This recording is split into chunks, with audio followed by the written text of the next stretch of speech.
పెంచుకునే తండ్రిని ఎంచుకునే హక్కే నీకు లేనే లేదు. రూపం ఎంచుకునే రంగును ఎంచుకునే హక్కే నీకు లేనే లేదు.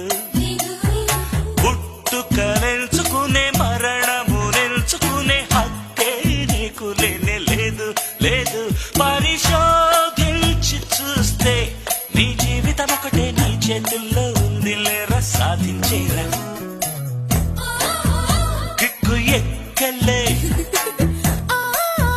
సిగ్గుపోయలే ఉన్నట్టు నీ జ్ఞానం పెరగలే ఉన్న నిజం చెప్పతోచలే.